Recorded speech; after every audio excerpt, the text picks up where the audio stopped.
Selamat pagi anak-anak Ibu kelas 7. Pada pagi hari ini Ibu akan melanjutkan penjelasan mengenai kadar zat dalam campuran.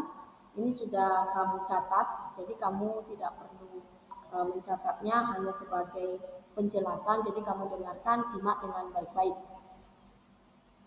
Nah, di sini Ibu akan menjelaskan mengenai contoh soal ya yang sudah kamu tulis di catatan dan ini sudah kamu kirim.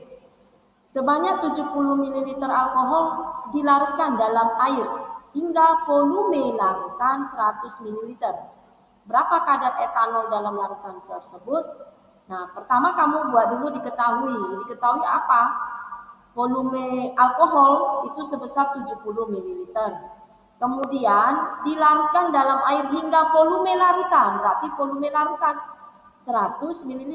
Jadi artinya di sini volume larutan itu sudah merupakan volume alkohol dan volume air. Nah, itu yang dikatakan larutan.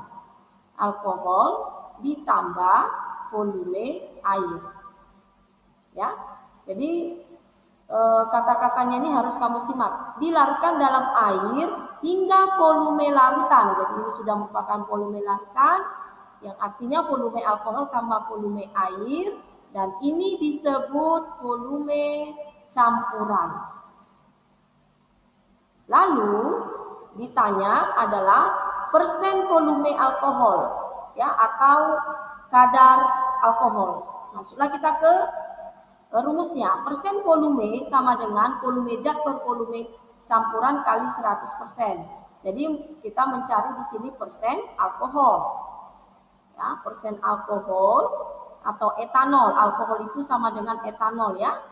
Nah, ini sama ya. Alkohol sama etanol itu pengertiannya sama. Namanya itu berbeda tapi zatnya sama. Lalu kembali kita kemari. Jadi persen alkohol atau etanol, masukkan volume zatnya yaitu alkohol. Di sini alkohol, volume alkohol ya.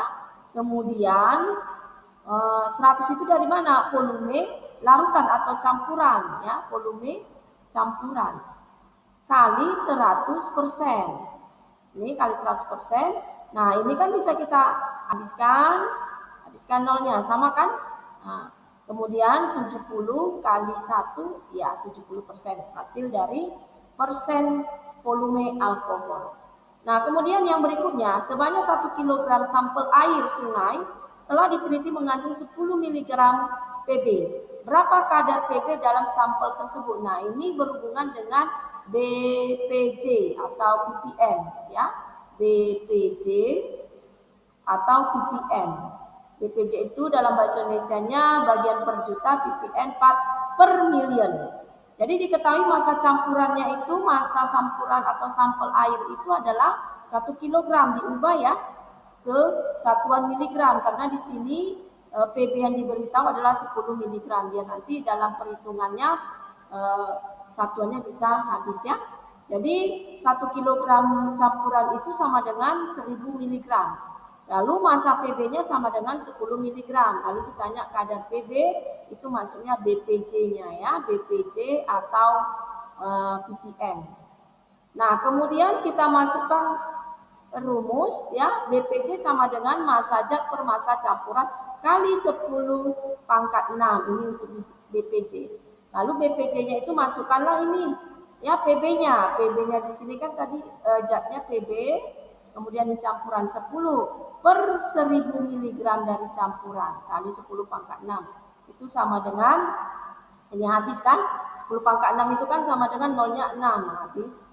Ini habis, berarti 10 ppm atau BPJ. Jadi kadar Pb dalam sampel air sungai tersebut sebesar 10 ppm atau BPJ. Ya.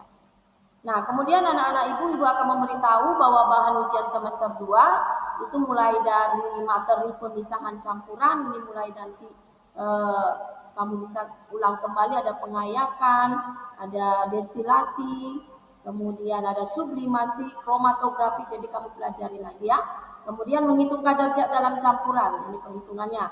Jadi kamu bisa lihat nanti dari video pembelajaran. Nah, di video pembelajaran ini juga sudah ibu berikan catatannya.